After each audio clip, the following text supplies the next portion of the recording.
नमस्कार दोस्तों, मैं रवि गोयल स्वागत करता हूं आपका उड़ान आईएएस एकेडमी के ई लर्निंग प्लेटफॉर्म पर। दोस्तों, आज के इस वीडियो में हम छत्तीसगढ़ सब इंस्पेक्टर भर्ती परीक्षा के प्रारंभिक परीक्षा के लिए, जो कि 6 नवंबर को आयोजित होनी है, रीजनिंग के 10 महत्वपूर्ण प्रश्नों पर चर्चा करेंगे। इससे पहले भी एक रीजनिंग का वीडियो अपलोड हो चुका है, तो आज 10 और महत्वपूर्ण प्रश्नों पर चर्चा करेंगे, जो कि पूर्णतः सिलेबस पर ही आधारित हैं। मैंने पिछले वीडियो में जो प्रश्न लिए हैं उनसे थोड़े से अलग प्रश्न इस वीडियो में लिए हैं, जिससे आपका कंसेप्ट और भी क्लियर हो जाए। तो चलिए आगे बढ़ने से पहले एक महत्वपूर्ण जानकारी। दीपावली के अवसर पर हमारे द्वारा विशेष ऑफर दिया जा रहा है। हमारे सारे ऑनलाइन कोर्सेज पर 50% का ऑफ दिया जा रहा है, जो कि 22 से 27 अक्टूबर तक रहेगा। आप उड़ान के ऐप को या तो प्ले स्टोर से डाउनलोड कर लीजिए या क्यूआर कोड को स्कैन करके उड़ान का ऐप डाउनलोड कर सकते हैं। उड़ान का ऐप डाउनलोड करने के बाद आप स्टोर सेक्शन में जाके देख सकते हैं, आपको अलग अलग विषयों पर भी ऑफर दिखाई देगा और कुछ कॉम्बो पैक बने हुए हैं, जैसे व्यापम स्पेशल कॉम्बो पैक, जिसमें मैथ्स और रीजनिंग है। कंप्लीट मैथ्स और रीजनिंग का पूरा यहां पे आपको सिलेबस दिखाई देगा। इसके अलावा हिंदी है, अंग्रेजी है, कंप्यूटर है। एक और जो कॉम्बो पैक है बहुत इंपॉर्टेंट है, शिक्षक भर्ती परीक्षा हेतु विशेष कॉम्बो पैक। तो जैसा कि आपको पता होगा, आने वाले समय में सहायक शिक्षक, शिक्षक और व्याख्याता के पद के लिए परीक्षा होनी है। तो लगभग 12,000 से भी ऊपर पद हैं, तो उसके लिए भी एक स्पेशल कॉम्बो पैक बनाया गया है, जो कि सहायक शिक्षक और शिक्षक के पद के लिए होगा।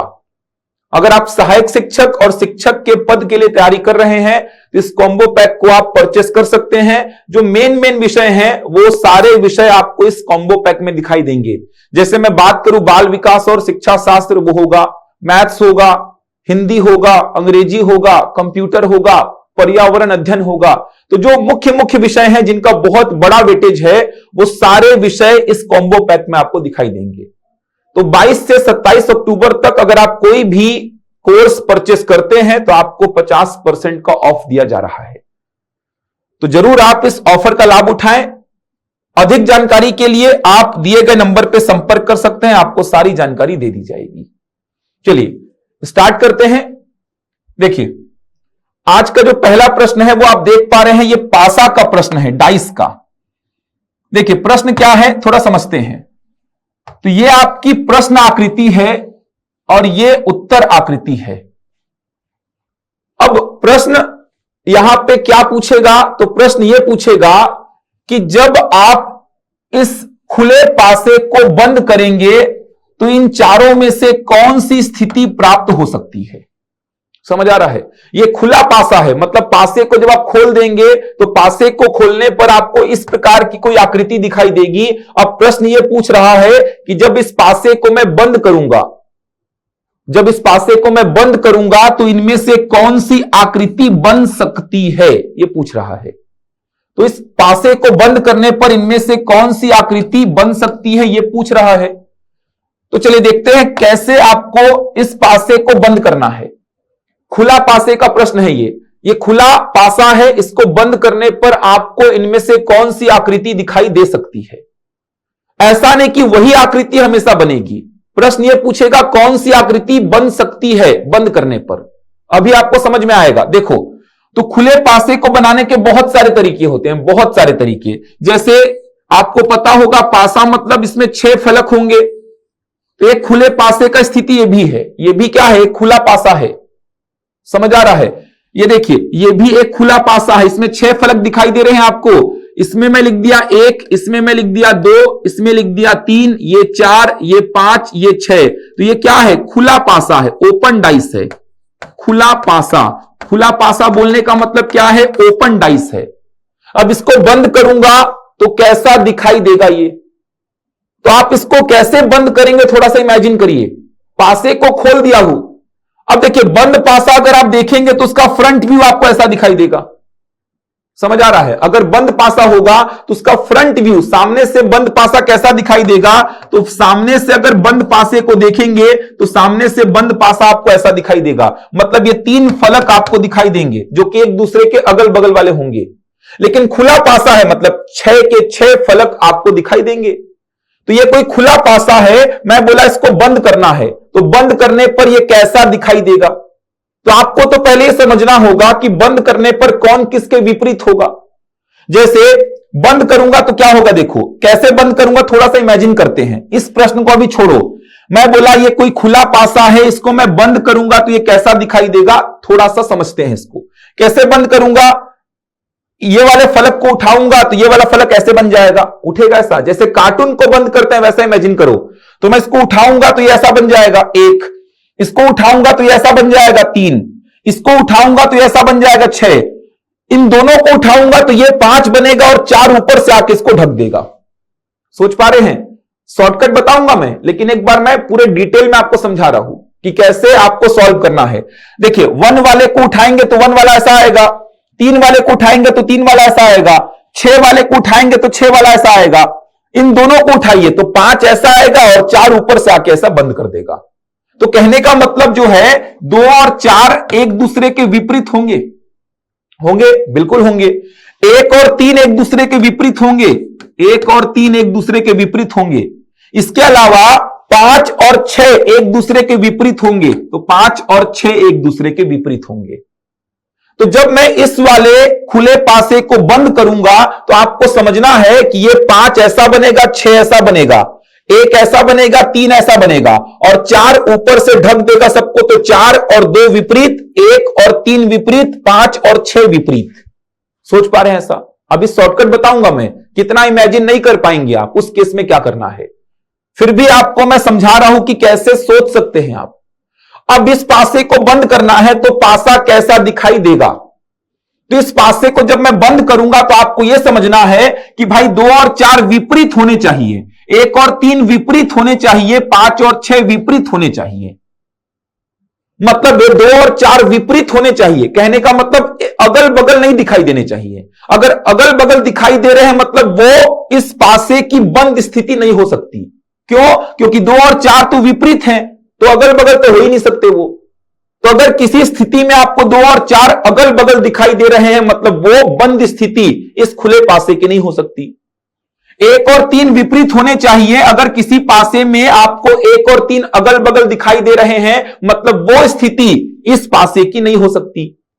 5 और 6 एक दूसरे के विपरीत होने चाहिए, 5 और 6 एक दूसरे के विपरीत होने चाहिए। अगर किसी में आपको 5 और 6 अगल बगल दिखाई दे रहे हैं तो वो इस पासे की बंद स्थिति नहीं हो सकती।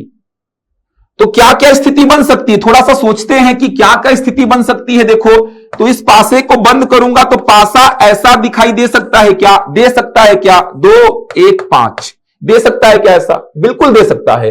2 और 4 अगल बगल है क्या, नहीं है। 1 और 3 अगल बगल है क्या, नहीं है। 5 और 6 अगल बगल है क्या, नहीं है। यह स्थिति हो सकती है, बिल्कुल हो सकती है।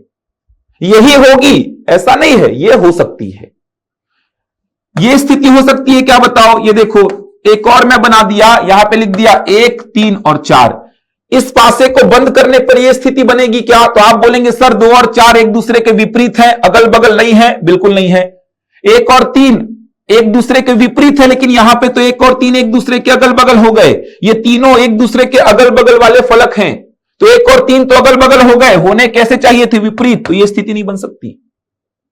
तो आपको केवल ध्यान देना है। ये देखिए एक और एग्जांपल लेता हूं मैं, एक और एग्जांपल लेता हूं, एक और स्थिति मैं बनाता हूं, एक और स्थिति बनाऊंगा। यहां 2 है, मान लो यहां पे 3 है, यहां पे 6 है। यह स्थिति हो सकती है क्या, तो 2 और 4 अगल बगल नहीं होने चाहिए, नहीं है। 1 और 3 अगल बगल नहीं है, 5 और 6 अगल बगल नहीं है, यह स्थिति हो सकती है। तो आपको क्या करना है, पहले तो आपको देखना है कौन किसके विपरीत होगा। सबसे पहले आपको देखना है कौन किसके विपरीत होगा। तो यहां पे आपने इमेजिन किया कि इस पासे को मैं बंद करूंगा तो 1 और 3 एक दूसरे के विपरीत होंगे, 6 और 5 एक दूसरे के विपरीत और 4 ऊपर से ढक देगा उसको। इसका मतलब 2 और 4 विपरीत, 5 और 6 विपरीत, 1 और 3 विपरीत होंगे। तो आपने देख लिया कौन सी स्थिति हो सकती है, कौन सी नहीं हो सकती है। लेकिन बार बार ऐसा इमेजिन करना कि बंद करने पर कैसा बनेगा, यह थोड़ा टफ काम हो जाता है। क्यों टफ काम हो जाता है? क्योंकि कभी कभी खुले पासे की स्थिति को ऐसा बना देगा। ये देखिए, कभी कभी खुले पासे की स्थिति को ऐसा बना देगा। ये देखिए, ये है खुला पासा। अब इसको बंद करूंगा तो कौन किसके विपरीत होगा, तो यहां पे थोड़ा सा दिक्कत हो जाएगा। इसको जब बंद करूंगा तो कौन किसके विपरीत होगा, समझ नहीं पा रहा हूं, इमेजिन नहीं कर पा रहा हूं मैं। तो एक लाइन जो मैं बोल रहा हूं, उस लाइन को आप ध्यान रखेंगे। वो लाइन क्या है, उस लाइन को आप ध्यान रखिएगा। एक सीधी रेखा में चलने पर, खुले पासे की स्थिति में एक सीधी रेखा में चलने पर, जब आप एक सीधी रेखा में चलेंगे तो एक सीधी रेखा में चलने पर बीच वाले फलक को छोड़कर उसके अगल बगल वाले फलक एक दूसरे के विपरीत होते हैं। एक सीधी रेखा में चलने पर बीच वाले फलक को छोड़कर उसके अगल बगल वाले एक दूसरे के विपरीत होते हैं। यह स्टैंडर्ड रिजल्ट है जो कि खुले पासे में काम कर देता है। एक सीधी रेखा में चलेंगे तो बीच वाले फलक को छोड़कर उसके अगल बगल वाले एक दूसरे के विपरीत होंगे। तो यहां पे देखिए, अगर मैं बात करता हूं एक सीधी रेखा में चलने की, ये सीधी रेखा है, तो बीच वाले को छोड़ दूंगा तो 1 और 3 क्या होंगे, एक दूसरे के विपरीत। तो 1 और 3 एक दूसरे के विपरीत हैं। एक सीधी रेखा में चलता हूं, 5 को छोड़ दूंगा, ये देखिए 5 को छोड़ दिया तो 4 और 2 क्या है, एक दूसरे के विपरीत। 4 और 2 एक दूसरे के विपरीत। 5 को छोड़ दिया तो 4 और 2 विपरीत हैं। 2 को छोड़ दिया तो 5 और 6 भी क्या होंगे, विपरीत होंगे। तो एक सीधी रेखा में चलेंगे तो बीच वाले को छोड़ा तो 1 और 3 विपरीत। सीधी रेखा में चला, 5 को छोड़ा, 4 और 2 विपरीत। 2 को छोड़ा, 5 और 6 विपरीत। किसी भी खुले पासे की स्थिति में आप बता सकते हैं। ये देखिए, एक सीधी रेखा में चला तो 2 को छोड़ दिया तो 1 और 3 विपरीत। सीधी रेखा में चला, 5 को छोड़ दिया तो 4 और 6 विपरीत। अब 2 पेयर मिल गए तो बचा हुआ क्या होगा, विपरीत। तो बचा हुआ क्या है, 2 और 5, तो वो भी क्या होगा, विपरीत होगा। कैसा भी बना ले आप आसानी से बता दोगे, बीच वाले को छोड़कर उसके आजू बाजू वाले एक दूसरे के विपरीत होंगे। अब आ जाते हैं प्रश्न में। इतनी कहानी आपने सुन ली, मतलब खुला पासा आप सॉल्व कर लेंगे अब आसानी से। अब आ जाइए प्रश्न में। तो पहले तो आप यह पता करिए कौन किसके विपरीत है। तो एक सीधी रेखा में चलते हैं तो बी को छोड़ दीजिए, तो बी को छोड़ेंगे तो सी और डी क्या होंगे, एक दूसरे के विपरीत। सी और डी एक दूसरे के विपरीत होंगे। डी को छोड़ेंगे तो बी और एफ क्या होंगे, एक दूसरे के विपरीत। बी और एफ एक दूसरे के विपरीत। ये देखिए, बी को छोड़ा तो सी और डी विपरीत, डी को छोड़ा तो बी और एफ विपरीत। अब जो बचा है पेयर वो विपरीत होगा ही। अगर 2 पेयर मिल चुके हैं तो जो बचा है वो तो विपरीत होगा ही। तो आपने देख लिया इस खुले पासे में कौन किसके विपरीत है, तो सी और डी विपरीत, बी और एफ विपरीत, ए और ई क्या होंगे, विपरीत। अब इसको बंद करूंगा तो कौन सा स्थिति बन सकता है, कौन सा नहीं बनेगा, देखते हैं। देखिए पहले वाले को देखिए, ए ई एफ। तो ए ई एफ, तो आप देख पा रहे हैं ए और ई तो अपोजिट होने चाहिए एक दूसरे के, यहां पे अगल बगल हैं, तो ए नहीं बनेगा। ए तो पॉसिबल ही नहीं है, क्योंकि ए और ई एक दूसरे के विपरीत होने चाहिए, यहां पे अगल बगल है। दूसरा देखिए, सी डी एफ, तो सी और डी एक दूसरे के विपरीत होने चाहिए, यहां पे अगल बगल है, ये भी नहीं बनेगा। तीसरा देखिए, ए डी बी, ये रहा ए, ये रहा डी, ये रहा बी, ये स्थिति हो सकता है। ए डी सी, तो ए डी सी नहीं बनेगा। क्यों, क्योंकि सी और डी एक दूसरे के अगल बगल हैं, होने कैसे चाहिए, विपरीत। तो आप बता सकते हैं यहां पे कौन सा स्थिति संभव है, केवल स्थिति 3rd यहां पे संभव है। ये तीनों क्यों कैंसिल हो गया, क्योंकि आपने बोला इसको बंद करूंगा तो ई और ए एक दूसरे के विपरीत होने चाहिए, लेकिन यहां पे तो अगल बगल हैं, इसीलिए कैंसिल हो गया। यहां पे आप देख पा रहे हैं सी और डी एक दूसरे के अगल बगल विपरीत होने चाहिए, यह भी कैंसिल हो गया। यहां पे ए डी बी, तो ए के बगल में ई नहीं है, ठीक है, बी के बगल में एफ नहीं है, ठीक है, सी और डी अगल बगल नहीं है, ठीक है। तो ये कंडीशन हो सकती है, ये नहीं होगी क्योंकि सी और डी क्या है, अगल बगल है। तो इन चारों में कौन सा हो सकता है, सी हो सकता है। अब ऐसा नहीं कि हमेशा सी ही होगा, ऐसा कुछ नहीं है। इन चारों में कौन सा हो सकता है, इन चारों में सी हो सकता है। तो सबसे पहले आपको क्या करना है, जो खुला हुआ पासा दिया है उसमें पता कर लीजिए कौन किसके विपरीत। तो एक सीधी रेखा में चलिए, बी को छोड़ा तो सी और डी विपरीत, डी को छोड़ा तो बी और एफ विपरीत। 2 पेयर अगर मिल गए तो बचा हुआ क्या होगा, विपरीत होगा। तो बता दिया आपने कौन किसके विपरीत है। उसके बाद देख लीजिए जो विपरीत हैं वो अगल बगल नहीं होने चाहिए, ठीक। तो बहुत अच्छा प्रश्न है, इसको करने में 10 सेकंड लगेगा। लेकिन मैंने उसके आसपास की सारी बातें ये देखिए आपको समझा दी हैं। करने में इस प्रश्न को केवल 10 ही सेकंड लगेगा आपको।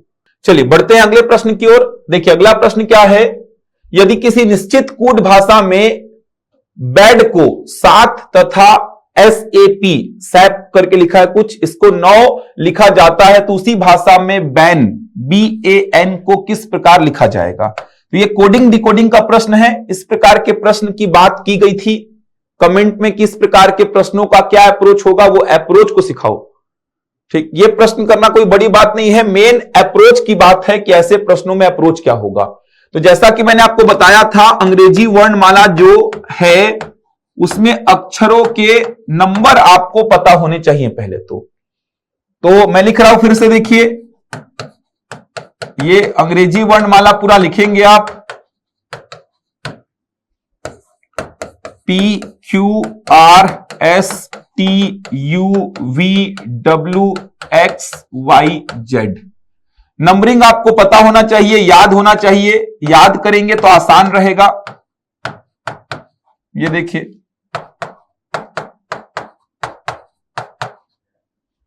ये नंबरिंग अगर आप याद कर लेंगे तो आपसे कोडिंग डिकोडिंग के क्वेश्चंस के चांसेस बनने के बढ़ जाते हैं।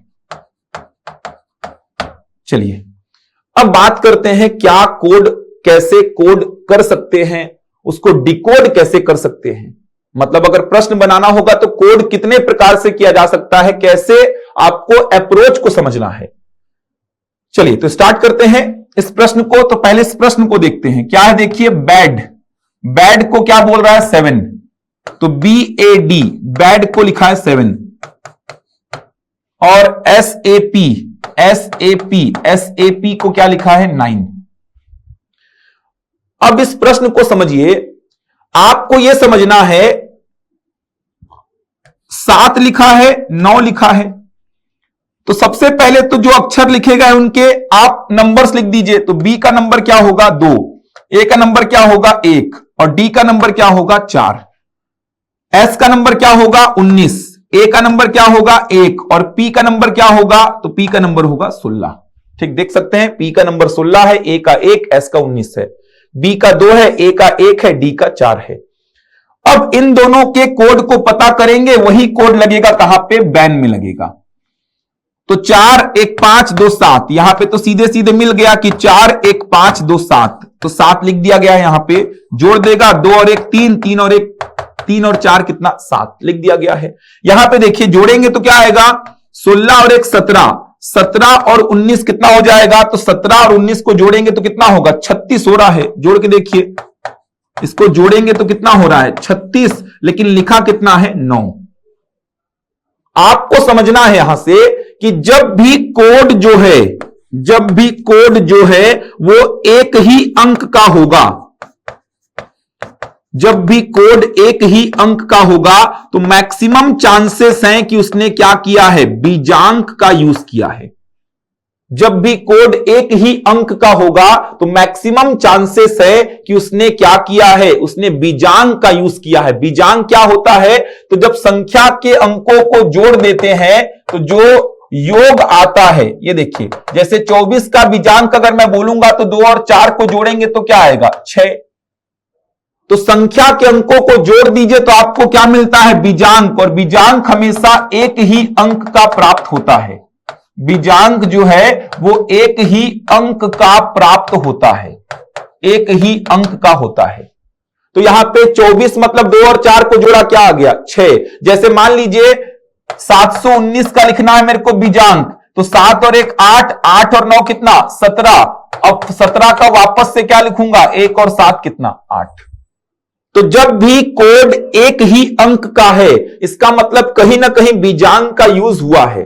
तो पहला यह सोचने का तरीका है कि कोड अगर एक ही अंक का है मतलब कहीं ना कहीं क्या किया गया है, बीजांक का यूज किया गया है। तो 7 का बीजांक क्या होगा 7 ही होगा, लेकिन यहां पे आप 36 का बीजांक निकालेंगे तो 36 का बीजांक कितना हो जाएगा 9। ये देखिए, तो यहां पे नंबरिंग करो, जोड़ दो, जोड़ने पे 7 आया, 7 का बीजांक 7, नंबरिंग करो, जोड़ दो 36, 36 का बीजांक क्या हो गया 9। उसी प्रकार बैन को बता सकते हैं, ये देखिए, तो बैन को बता सकते हैं आप। तो बी का नंबर क्या होता है 2, ए का नंबर होता है 1 और एन का नंबर होता है 14, तो 14 1 15, 15 और 2 17, 17 मतलब बीजांग क्या हो जाएगा 17 का 8 हो जाएगा। तो जब एक ही अंक का कोड जनरली आपको दिखाई देगा मतलब कहीं ना कहीं उसने बीजांक का यूज किया है। चलिए कुछ मैं आपको कंसेप्ट और सिखा देता हूं, इस प्रकार से प्रश्न को करने में आसानी हो जाएगी। देखो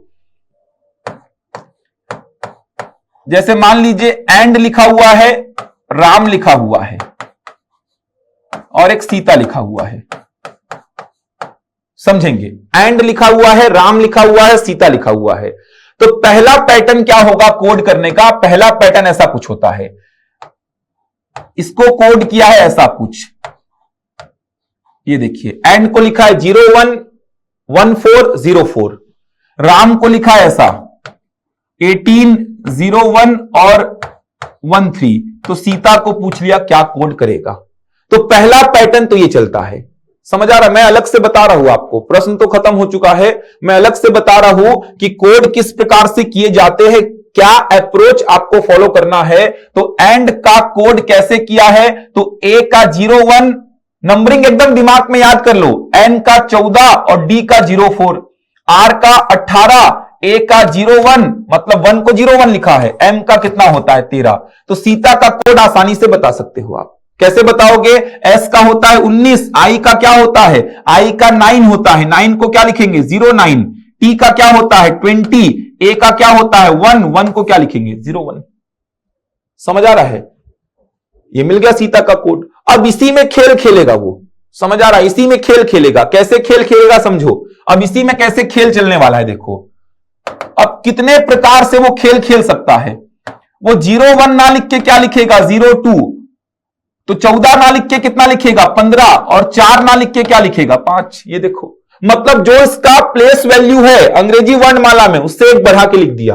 एक को क्या लिखा 2, 14 को क्या लिखा 15 और 4 को क्या लिखा 5।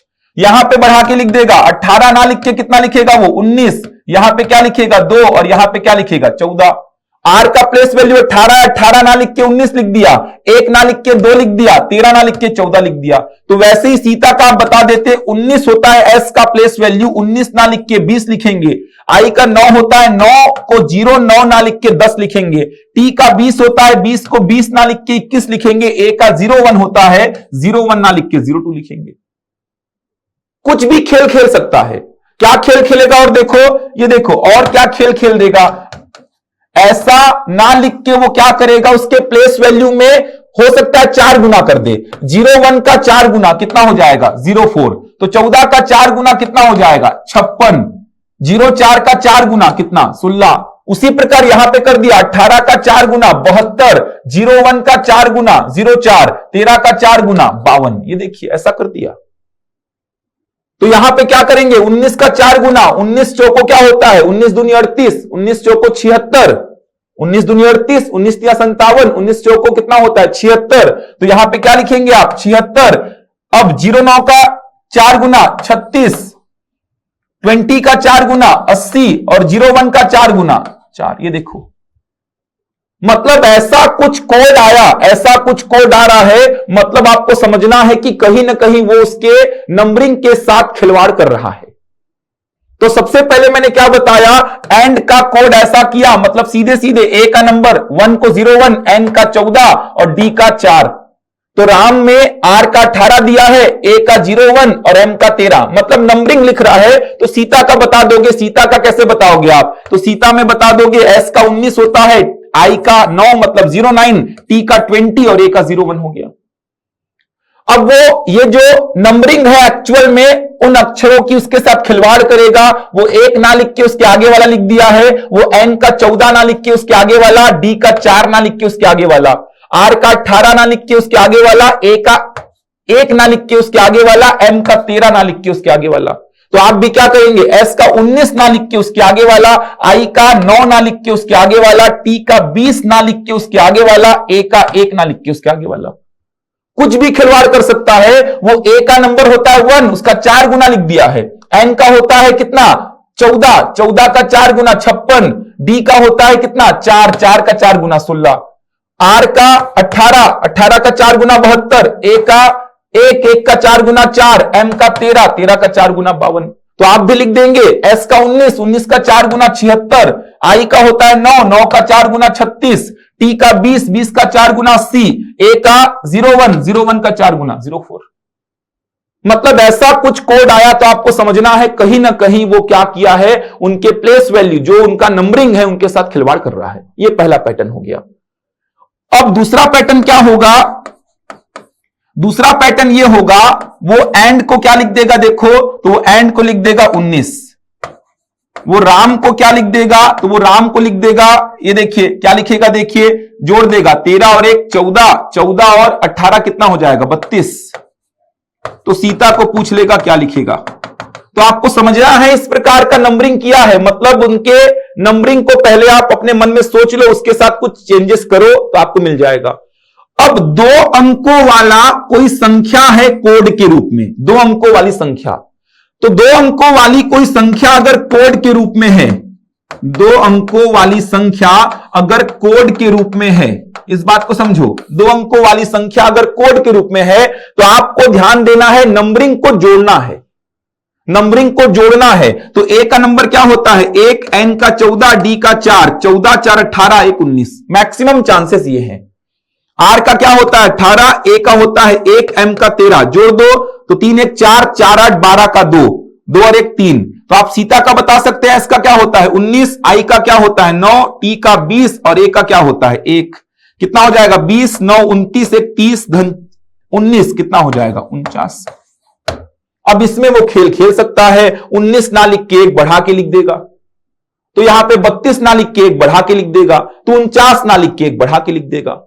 तो कहने का मतलब जब कोड 2 अंकों वाली एक संख्या होगी, 2 अंकों वाली संख्या, तो कहीं ना कहीं संख्या को जोड़ो, जो नंबर्स हैं उनके प्लेस वैल्यू हैं उनको जोड़ो तो आपको कोड के आसपास का कुछ डेटा मिल जाएगा। तीसरा तरीका ऐसा हो सकता है, देखो तीसरा तरीका क्या हो सकता है, वो एंड को ऐसा लिख देगा, 1 लिख देगा, राम को लिख देगा 5 और सीता को पूछ लेगा क्या लिखेगा, ऐसा कर सकता है। तो एंड को लिखेगा 1। अब जब एक ही अंक का अगर कोड आपको दिखाई दे रहा है, एक ही अंक का कोड, तो एक ही अंक का कोड अगर दिखाई दे रहा है तो आपको समझना है कि कहीं ना कहीं वो बीजांक का यूज किया है। मैक्सिमम चांसेस होते हैं बीजांक का यूज करने के, तो बीजांक का यूज होगा तो आपको समझना है बीजांक का यूज कैसे होगा। तो एंड का नंबरिंग करेंगे, तो एंड का नंबरिंग 1 14 4 जोड़ने पर क्या आ रहा है 19, और 19 का बीजांक लिखेंगे तो 19 का बीजांक क्या होगा 1 और 9 को जोड़ दीजिए, कितना आ गया 10, 10 का बीजांक कितना हो जाएगा 1, फिट हो गया। राम में देखिए, राम का नंबरिंग करेंगे 18 1 और 13 कितना आया 32, और 32 का बीजांक कितना 5। तो सीता का नंबरिंग करेंगे 19 9 20 और 1 49, 49 का बीजांक 4 और 9 13, 13 का बीजांक कितना 1 और 3 4, आंसर कितना हो गया 4। बीजांक का यूज कर रहा है। 19 का बीजांक लिख दिया है, नंबरिंग को जोड़ो, जोड़ने के बाद 19 आया, 19 का बीजांक 1 और 9 10, 10 मतलब कितना 1, 32 का बीजांक कितना 5, 49 का बीजांक कितना 4 और 9 13, 13 मतलब कितना हो जाएगा 4। तो सिंगल डिजिट में अगर कोड है तो कहीं ना कहीं वो बीजांक का भी यूज किया है। मैक्सिमम चांसेस होते हैं बीजांक का यूज करने के। और बीजांक या तो आप साथ साथ निकाल लो, ये देखो जैसे एंड का बीजांक आपने क्या बताया 1, या तो आप जोड़ने के बाद बीजांक बताओ या साथ साथ में बीजांक बताओ। साथ साथ में कैसे बताओगे, 1 का बीजांक 1 होगा, 14 का बीजांक कितना होगा 5, 1 और 4 5 हो गया, और 4 का बीजांक 4, तो 1 और 5 6, 6 और 4 10, 10 का बीजांक कितना होगा, तो 10 का बीजांक होगा 1। ये देखो साथ साथ में जोड़ सकते हो, जैसे 18 और 1 19, 19 और 13 32, 32 का बीजांक 5, आप ऐसे करो 18 मतलब बीजांक कितना 9, इसका बीजांक 1 और इसका 4, तो 9 1 10 4 14, 14 मतलब कितना 5। मतलब बीजांक पहले निकालो या जोड़ने के बाद बीजांक निकालो। इसके अलावा और भी बहुत सारे तरीके हैं, मैं लिमिटेड ही बता पाऊंगा, बहुत कुछ पूरा चैप्टर डील नहीं कर पाऊंगा, लेकिन मैक्सिमम चीजें सोच रहा हूं आपको बता दूं मैं। सिंगल डिजिट में कोड आपको दिखाई देता है तो बीजांक सोच सकते हैं, और क्या सोच सकते हैं, तो कभी कभी वो क्या करता है, जो अक्षर हैं उनको काउंट कर लेगा। कितने अक्षर हैं, 3, तो 3 से 1 बढ़ा के लिख देगा, 3 से 1 कम करके लिख देगा। तो सिंगल डिजिट में अगर कोड है तो आपको समझना है बीजांग का यूज हो सकता है, या कितने अक्षर हैं उनको काउंट कर लो, उसमें 1 बढ़ा के 1 कम करके, इस प्रकार से चेंजेस करके लिख सकते हो आप। ठीक, तो इससे पहले जो मैंने प्रश्न आपको बताया उस प्रश्न को आप सॉल्व कर सकते हैं। बेड को 7 लिख रहा है, तो बेड का नंबर देखेंगे आप, तो बी का 2, ए का 1, डी का 4, सिंगल डिजिट में है तो कहीं ना कहीं बीजांग सोचो। यहां पे तो जोड़ने पर ही 7 आ रहा है, लेकिन SAP का कोड 9 है, नंबरिंग करेंगे 19, 1 और 16, जोड़ने पर कितना आया, 36, 36 का बीजांग कितना, 9, मतलब बीजांग का यूज हुआ है कहीं ना कहीं। तो BAN का बता सकते हैं, B का 2, A का 1, N का 14, 14, 2, 16, 1, 17, 17 का बीजांग कितना, 8। ठीक, तो ये मैंने कुछ तरीके आपको बताए हैं, इन तरीके को आप सोच सकते हैं। और भी बहुत सारा है बताने को, लेकिन समय की पाबंदी है तो मैं उतना ही बता पाऊंगा। अब देखिए, ये तो आसान सा प्रश्न है, ये बन जाएगा। यदि प्लस का अर्थ है भाग, भाग का अर्थ है गुणा, गुणा का अर्थ है माइनस, और माइनस का अर्थ है प्लस, तो निम्नलिखित में से कौन सा समीकरण सही है, निम्नलिखित में से कौन सा समीकरण सही है, ये तो आसानी से बता दोगे आप। ये वी बॉडमास नियम पर आधारित है, आपको साइन को चेंज करना है जैसा जैसा बोला है और बताना है कौन सा समीकरण सही है। जैसे प्लस का अर्थ है भाग, तो पहले वाले को चेक करते हैं, प्लस के प्लेस पे क्या लिख दिया, भाग, प्लस के प्लेस पे क्या लिखा हूं, भाग। गुणा का अर्थ क्या है, देखो तो गुणा का अर्थ है माइनस, तो गुणा के प्लेस पे क्या लिख दिया, माइनस। प्लस का अर्थ क्या है, देखिए तो प्लस का अर्थ कहां पे दिया है, तो प्लस का अर्थ दिया है भाग, तो यहां पे भी क्या हो जाएगा, भाग। माइनस का अर्थ है प्लस, तो माइनस का अर्थ है प्लस। अब इसको सिंप्लीफाई करने पर अगर 22 आ रहा है, इसका मतलब ये समीकरण सही है। तो आपने क्या किया है, प्लस का अर्थ भाग है तो प्लस के प्लेस पे भाग लिख दिया है। गुणा का अर्थ क्या दिया है, माइनस, तो गुणा के प्लेस पे आपने माइनस लिख दिया है। प्लस का अर्थ भाग है तो भाग लगा दिया, माइनस का अर्थ प्लस है तो प्लस लगा दिया। अब वी बॉडमास को यूज करो, तो वी बॉडमास क्या बोलता है, पहले भाग देना है तो पहले भाग दे दो। 6 से 18 को भाग दूंगा 3 आएगा, और यहां पे 7 को भाग दूंगा 5 से, तो 7/5 प्लस कितना, 2। इसको सॉल्व करने में कहीं से 22 आपको नजर नहीं आ रहा है, सॉल्व करोगे कहीं से 22 दिख रहा है क्या, तो कहीं से 22 दिख नहीं रहा है। ये 3 है, ये 2, 5 में से इसको घटाऊंगा, कहीं से 22 आपको दिखाई नहीं दे रहा है, छोड़ दो, पूरा कैलकुलेट करने की आवश्यकता नहीं है, 22 नहीं आएगा ये पता है। इसी प्रकार सेकेंड को, थर्ड को देखो कहां पे मिल रहा है। जैसे मैं मान लो थर्ड को चेक करता हूं, मान लो थर्ड को मैं चेक करता हूं, तो प्लस का अर्थ क्या है, भाग, तो प्लस के प्लेस पे क्या लगा दिया, भाग। माइनस का अर्थ क्या है, प्लस, तो माइनस के प्लेस पे क्या लगा दिया, प्लस। प्लस का अर्थ क्या है, भाग, तो प्लस के प्लेस पे क्या लगा दिया, भाग। गुणा का अर्थ क्या है, तो गुणा का अर्थ है माइनस, तो गुणा के अर्थ माइनस को यहां पे लिख दिया मैं। ठीक, तो इसको सिंप्लीफाई करने पर 20 आएगा क्या, ट्राई कर सकते हैं। इसको सिंप्लीफाई करने पर 20 आएगा, तो कहीं से भी आपको 20 आता हुआ दिखाई यहां पे नहीं दे रहा है। क्यों नहीं दिखाई दे रहा है, क्योंकि ये कितना हो जाएगा, 3, ये कितना हो जाएगा, 7/5 - 2, ये दिखाई दे रहा है क्या 20, ये तो दिखाई नहीं दे रहा है आपको। सेकंड वाले को चेक कर लीजिए, सेकंड वाले को चेक करने के बाद फोर्थ वाले को भी चेक करना पड़ेगा। तो सेकंड वाले को चेक करते हैं, सेकंड वाले को चेक करेंगे तो गुणा के प्लेस पे क्या लगाएंगे, तो देख लीजिए गुणा का अर्थ माइनस है, तो गुणा के प्लेस पे माइनस लगा दिया। प्लस का अर्थ क्या है, भाग, तो प्लस के प्लेस पे भाग लगा दिया। भाग का अर्थ क्या है, गुणा, तो भाग का अर्थ गुणा है। और माइनस का अर्थ क्या है, प्लस, तो माइनस का अर्थ प्लस है। इसको सिंप्लीफाई करने पर 16 आएगा क्या, ट्राई कर लीजिए कि इसको सिंप्लीफाई करने पर 16 आ रहा है कि नहीं आ रहा है। वैसे ही फोर्थ वाले को देख लीजिए, फोर्थ वाले का क्या है, प्लस का अर्थ है भाग, तो प्लस के प्लेस पे भाग लगा दिया। भाग का अर्थ क्या है, गुणा, तो भाग के प्लेस पे गुणा। गुणा का अर्थ क्या है, माइनस, और माइनस का अर्थ क्या है, प्लस। इसको सिंप्लीफाई करके देखिए तो ये कितना आ जाएगा, 3। पहले भाग देंगे, 6 से 18 को 3 आया, बाकी को मैं एज इट इज लिख दिया।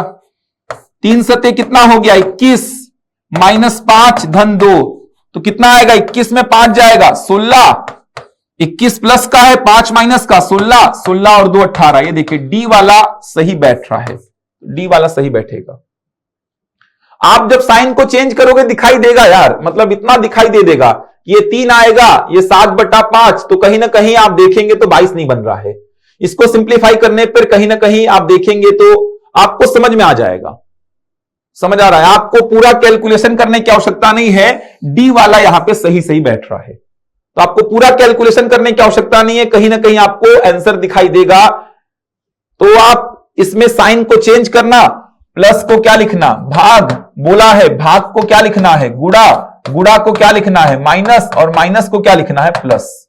साइन को चेंज करो जैसा निर्देश दिया है, और देखो लेफ्ट हैंड साइड वाले को सॉल्व करने पे राइट हैंड साइड की जैसा आना चाहिए। वी बॉड मास का यूज करना है। तो ऐसे प्रश्न में जनरली नीचे से चेक किया करो, जनरली नीचे से चेक किया करो, क्योंकि जनरली नीचे वाले ही मैच होते हैं, वो आपसे काम कराना चाहता है ज्यादा, तो आप जनरली नीचे वाले से चेक किया करो तो आपको जल्दी आंसर मिल जाएगा। देखो ये अगला प्रश्न है, श्रेणी का प्रश्न है। नीचे दी गई श्रेणी में लुप्त पद ज्ञात करें। तो ये थोड़ा सा खतरनाक दिख रहा है। 6 है, 3 है, 3 है, 4.5 है, 9 है और 22.5 है। तो पिछले वीडियो में मैंने आपको श्रेणी के बारे में कुछ बातें बताई हैं कि श्रेणी क्या होती है। तो श्रेणी जो है ये जनरली आप 2 प्रकार की देखते हैं, एक डिफरेंस वाली और एक मल्टीप्लिकेशन वाली। मैंने आपको बताया था कुछ अपवाद आते हैं मल्टीप्लिकेशन वाली श्रेणी में, अपवाद आते हैं। जब भी आपको ऐसे 2 नंबर रिपीट होते हुए दिखाई देंगे, समझ आ रहा है, श्रेणी आपको कैसे दिखाई देगी, बड़ा नंबर फिर छोटा नंबर फिर बड़ा नंबर। समझिए 2-3 अपवाद हैं जो मैक्सिमम बार पूछे जाते हैं, वो मल्टीप्लिकेशन की सीरीज होती है। मतलब बोल क्या रहा हूं, बड़ा नंबर आया फिर छोटा नंबर आया फिर सीरीज अचानक से बढ़ते गई, तो ये मल्टीप्लिकेशन की ही सीरीज बनेगी कहीं ना कहीं। या सेम नंबर अगर 2 बार आया तो ये मल्टीप्लिकेशन की सीरीज बनेगी। ये 2 सीरीज को आप ध्यान रखिए, पहले बड़ा नंबर फिर छोटा नंबर फिर अचानक से बड़े नंबर आने लग गए, पहले बड़ा फिर छोटा फिर अचानक से बड़े नंबर आने लग गए, मतलब ये श्रेणी जो है ये है मल्टीप्लिकेशन की श्रेणी। या 2 नंबर सेम रहेंगे, 2 नंबर सेम रहेंगे, तो ये भी श्रेणी किसकी है, मल्टीप्लिकेशन की श्रेणी होती है, गुणा वाली श्रेणी होती है ये। मतलब कहीं ना कहीं गुणा वाला अप्रोच लगेगा इसमें। क्या बोला, वापस से बोल रहा हूं, पहले बड़ा नंबर फिर छोटा फिर अचानक से नंबर बढ़ गए, 2 नंबर सेम आए, तो भी आपको समझना है कि ये श्रेणी क्या है, गुणा वाली मल्टीप्लिकेशन वाली श्रेणी है। तो अब मल्टीप्लिकेशन वाली श्रेणी आपने पहचान लिया, अब कोशिश करो 9 से 22.5 कैसे लाया जाए। तो मल्टीप्लिकेशन वाली श्रेणी में अंतिम वाले 2 संख्याओं पे काम करना। तो अंतिम वाली 2 संख्याएं क्या है, 9 और 22.5। तो आप कोशिश करो कि 9 से 22.5 कैसे लाया जाए, 9 से 22.5 कैसे लाया जाए। तो आप बोलेंगे सर 9 में अगर 2 का गुणा करूंगा तो कितना आएगा, 18। तो 18 में कितना जोड़ना पड़ेगा, 4.5, तब जाके क्या आएगा, 22.5 आएगा। जैसे ही 4.5 दिखा, दिमाग लगाना, अरे ये तो 9 का आधा है। 4.5 क्या है, 9 का आधा, ये दिखना चाहिए आपको। पहले तो मैंने बताया कि 2 श्रेणी, पहले बड़ा नंबर फिर छोटा फिर सीरीज आगे बढ़ रही है। एक और तरीका क्या बताया, 2 सेम नंबर आए, तो जनरली ये 2 श्रेणी जो है ये मल्टीप्लिकेशन की श्रेणी होती है। और मल्टीप्लिकेशन वाली श्रेणी में क्या करना है, अंतिम के 2 नंबर को उठाना। अब कोशिश करो 9 से 22.5 कैसे लाया जाए। तो आपने बोला 9 से 22.5 कैसे लाऊंगा, तो 9 में 2 का गुणा किया 18, 18 में कितना जोड़ने पर 22.5 आएगा, तो आपने बोला 4.5 जोड़ने पर। अब जैसे ही 4.5 जोड़े तो आप दिमाग लगाओ, सर 4.5 तो 9 का आधा है, तो 2 का गुणा करके 9 का आधा जोड़ने से अच्छा है मैं सीधे क्या करूंगा, 9 में 2.5 का गुणा करूंगा। सर समझ आ रहा है, 2 का गुणा करके फिर उसका आधा जोड़ने से अच्छा है आप सीधे क्या करो, 2 का गुणा तो कर रहे थे और 9 का आधा जोड़ रहे थे, तो सीधे क्या करो, 9 में 2.5 का गुणा करो। तो 9 में 2.5 का गुणा करेंगे, 9 पचे 45, 9 दूनी 18 और 4 22, कितना आ रहा है 22.5। मतलब 9 में किसका गुणा करने पे आ रहा है, 2.5 का। 2 का गुणा करके आधा जोड़ने का मतलब सीधे 2.5 का गुणा करो। 3 का गुणा करके आधा जोड़ने का मतलब सीधे 3.5 का गुणा करो। 4 का गुणा करके आधा जोड़ने का मतलब सीधे 4.5 का गुणा करो आप। तो 2 का गुणा करके आधा जोड़ रहा था तो सीधे मैं क्या करूंगा, 2.5 का गुणा कर दूंगा। तो 9 में 2.5 का गुणा करने पर 22.5 आ रहा है। अब यहां देखो 4.5 में किसका गुणा करूंगा, 2 का गुणा करूंगा तो 9 आ जाएगा। तो पैटर्न पकड़ में आ गया। तो यहां पे किसका गुणा करूंगा, 1.5 का, यहां पे किसका गुणा करूंगा, 1 का, और यहां पे किसका गुणा करूंगा, 0.5 का। ये देखो पैटर्न पकड़ा गया। 6 में 0.5 का गुणा करूंगा तो 3 आएगा, 3 में 1 का गुणा करूंगा तो 3 आएगा, 3 में 1.5 का गुणा करूंगा 4.5 आएगा, 4.5 में 2 का गुणा करूंगा 9 आएगा, 9 में 2.5 का गुणा करूंगा 22.5 आएगा। तो 22.5 में 3 का गुणा कर दूंगा, अगला पद मिल जाएगा। कर दो 3 का गुणा, 3 पचे 15, 3 दूनी 6 और 1 7, 3 दूनी 6, 67.5। कितना बेहतरीन तरीका है ये, आपको समझना है। ऐसे तरीकों को तब जाके प्रश्न आपसे बनेंगे। ये वेन डायग्राम का प्रश्न है, ये तो बन जाएगा आपसे। वेन डायग्राम का पिछले वीडियो में मैंने कुछ अलग प्रकार का प्रश्न लिया था, तो वेन डायग्राम का एक ऐसा प्रश्न भी आपको देखने को मिलता है। कौन सा आरेख तारा, चंद्रमा और मंगल ग्रह के परस्पर संबंध को दर्शाता है? ये तो बहुत ही आसान प्रश्न हो गया है। चंद्रमा क्या है, उपग्रह, मंगल क्या है, ग्रह है।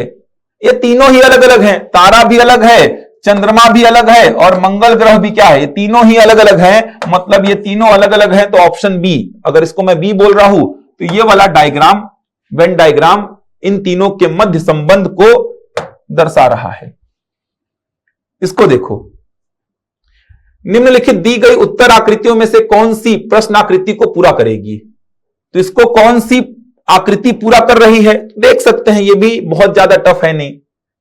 तो यहां पे ये 2 गोले बने हुए हैं, देख पा रहे हैं?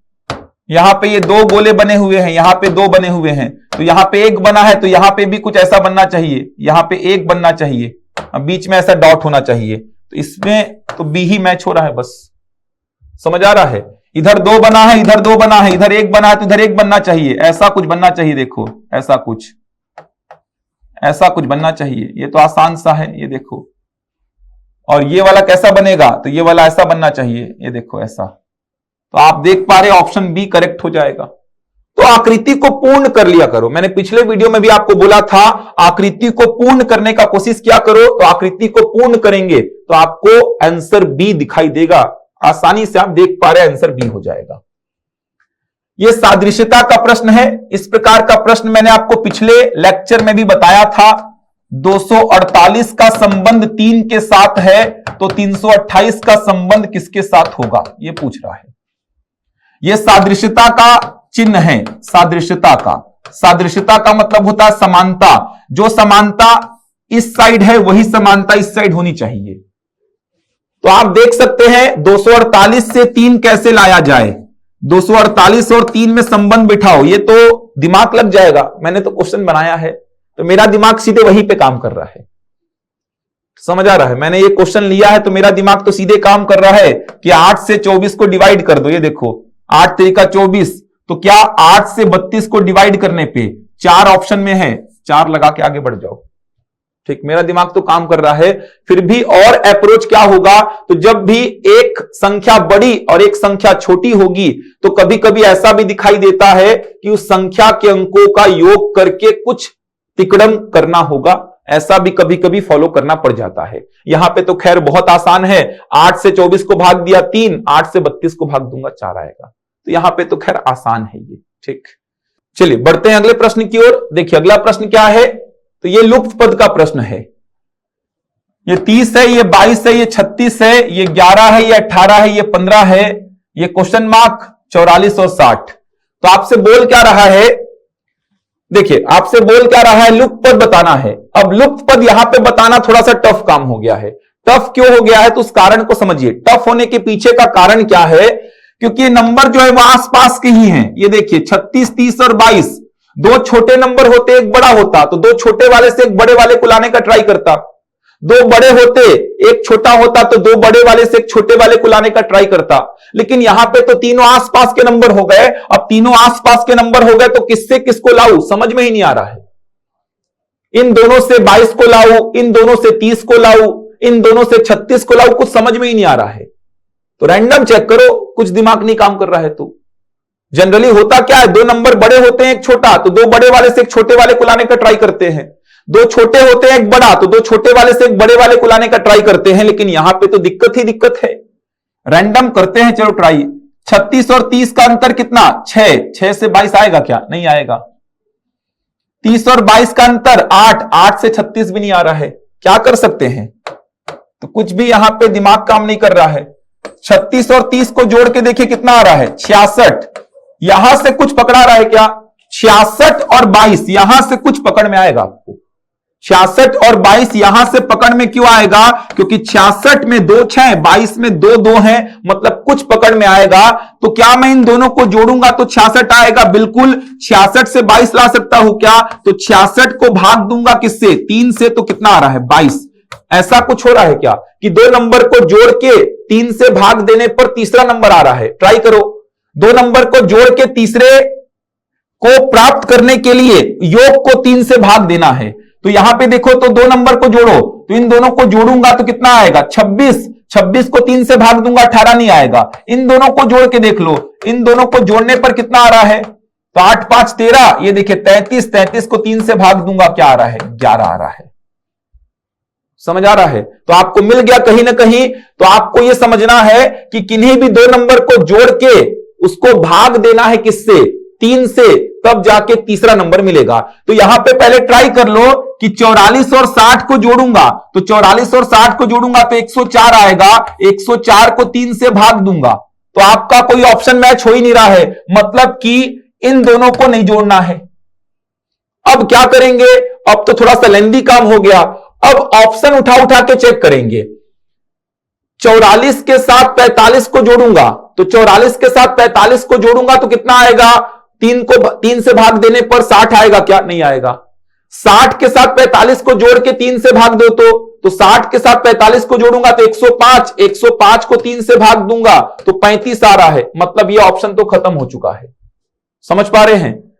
किन्हीं भी दो नंबर को जोड़ के 3 से भाग देने पर तीसरा मिलना चाहिए। तो मैंने पहले क्या किया? इन दोनों को जोड़ के 3 से भाग दिया, तो 104 को 3 से भाग दिया, तो ऑप्शन मैच ही नहीं हो रहा है।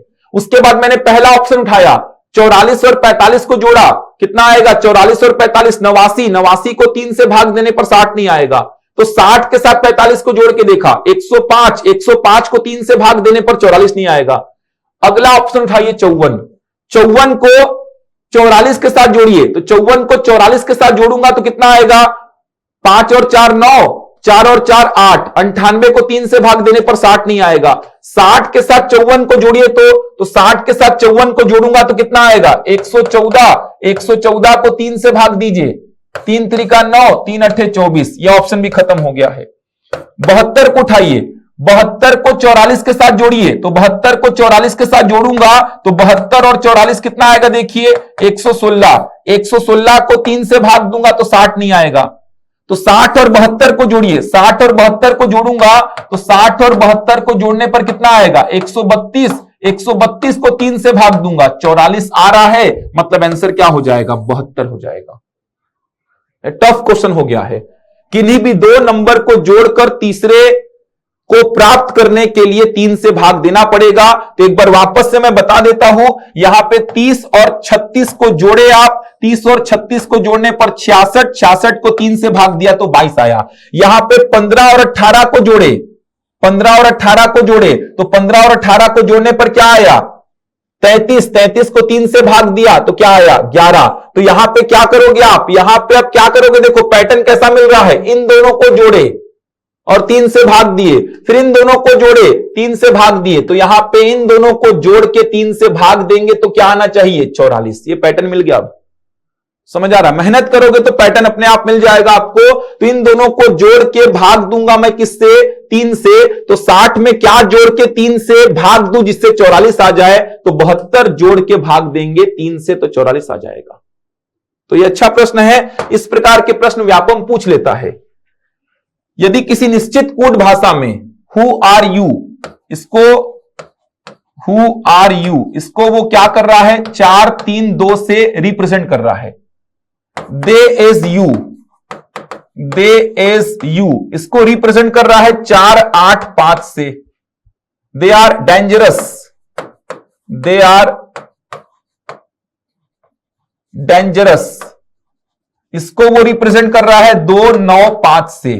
तो उसी भाषा में डेंजरस, यहां पे थोड़ा स्पेलिंग सुधार लेंगे, तो उसी भाषा में डेंजरस को किस प्रकार लिखा जाएगा? डेंजरस को पूछा है, क्या लिखा जाएगा? तो ये आसान है, कोडिंग डिकोडिंग का ही प्रश्न है। तो आप देख सकते हैं डेंजरस मतलब आपका आंसर या तो 2 होगा, या तो 9 होगा, या तो 5 होगा। They are dangerous.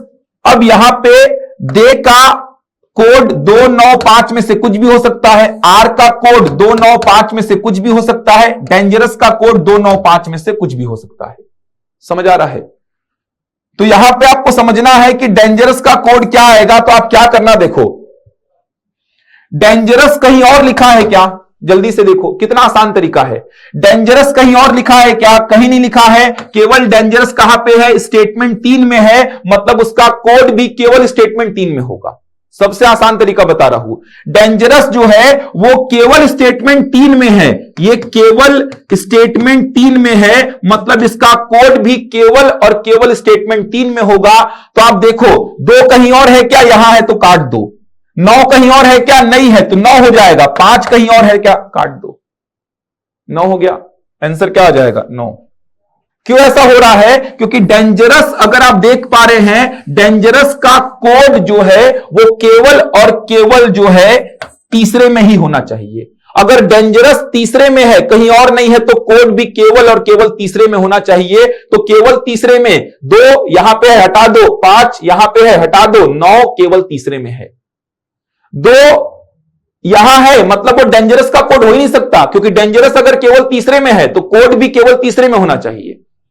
तो आपने देखा 2 9 5, तो डेंजरस केवल तीसरे में है, तो मतलब उसका कोड भी केवल तीसरे में होना चाहिए। तो 2 जो है वो यहां पे था, इसीलिए मैंने 2 को काट दिया। 5 यहां पे था, इसीलिए मैंने 5 को काट दिया। 9 कहीं और नहीं है, मतलब डेंजरस का कोड क्या हो जाएगा? 9 हो जाएगा। अब यहां पे पूछा है निम्नलिखित आकृति में त्रिभुजों की संख्या कितनी है? यह प्रश्न मैंने पिछले वाले लेक्चर में आपको कराया था। 28 आंसर आएगा। यह प्रश्न मैंने कराया था आपको पिछले लेक्चर में, तो वो रिपीट हो गया है, इसको छोड़ दीजिए। वही प्रश्न यहां पे रिपीट हो गया है, तो उसको छोड़ सकते हैं आप।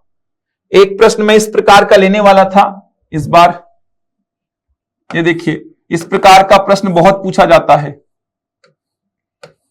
इसमें त्रिभुजों की गिनती पूछता है वो। ये देखो, इस प्रकार का एक प्रश्न मैं लेने वाला था यहां पे, तो वो टाइप नहीं हो पाया, शायद वही वाला कॉपी हो गया है।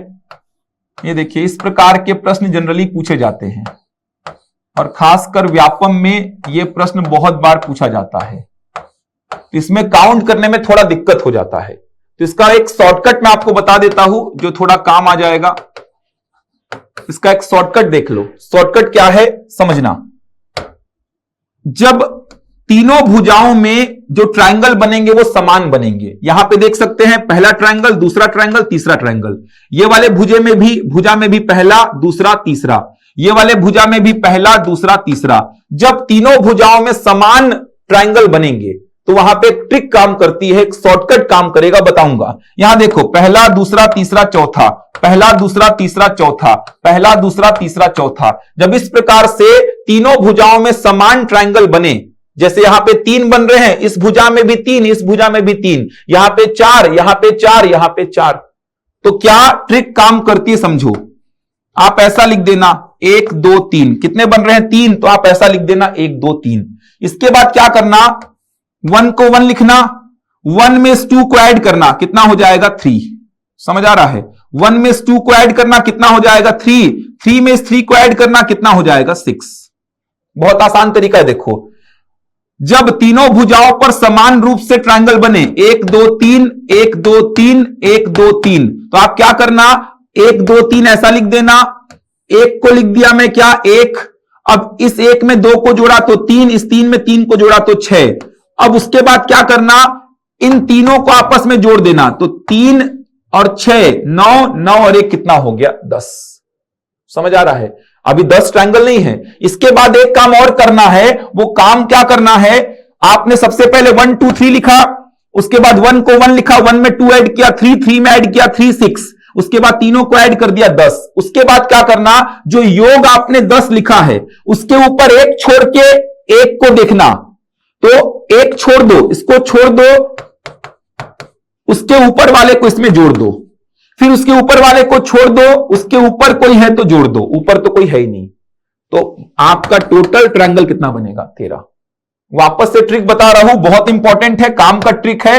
आपको जब भी ऐसा कुछ दिखाई देगा तो आप क्या करना, ऐसा नंबरिंग करना 1 2 3, 1 को 1 लिखना, इस 1 में 2 को ऐड करो, 3, इस 3 में 3 को ऐड करो, 6, उसके बाद 6 3 9 1 10, यहां 10 लिख दो।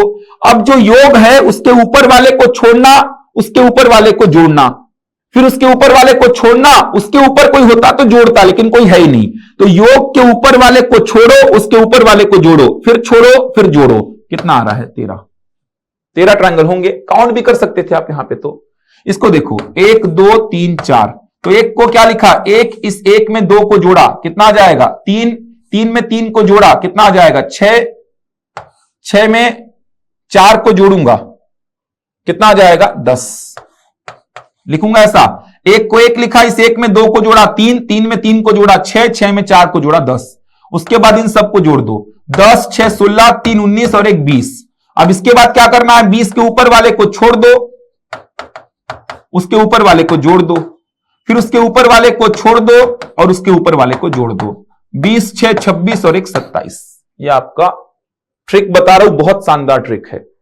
इस प्रकार के ट्रायंगल में आसानी से, इस प्रकार के आकृति में आसानी से ट्रायंगल आप काउंट कर सकते हैं। क्या बताया, देखिए जब भी ऐसा कुछ समान दिखाई देगा, ये देखिए ये वाले भुजा में 4 त्रिभुज, ये वाले भुजा में 4 त्रिभुज, ये वाले भुजा में 4, ये वाले भुजा में 3, ये वाले भुजा में 3, ये वाले भुजा में 3, तो आप क्या करना, 1 2 3 4 ऐसा लिखा, एक का 1 लिखा, 1 में 2 जोड़ा 3, 3 में 3 जोड़ा 6 में 4 जोड़ा 10। अब इन सब को जोड़ देना, जो यहां पे आया है कितना आया, 20। अब 20 के ऊपर वाले को छोड़ना, फिर जोड़ना, फिर छोड़ना, फिर जोड़ देना, 27। ये दोनों प्रश्न आपने देखे हैं, जबकि यहां पे जो प्रश्न था, ये प्रश्न मैंने पिछले वाले लेक्चर में आपको करा दिया था, तो इसको बताने की आवश्यकता नहीं है। यहां पे 28 टोटल ट्रायंगल होंगे। तो आशा करता हूं आपको वीडियो पसंद आया होगा, क्वेश्चंस आपको समझ में आए होंगे। बहुत सारे कंसेप्ट मैंने आपको बताए हैं जो कि प्रश्न के अलावा भी आप यूज कर सकते हैं नए प्रश्नों में। तो मिलते हैं अगले वीडियो में कुछ नए प्रश्नों के साथ, तब तक के लिए धन्यवाद।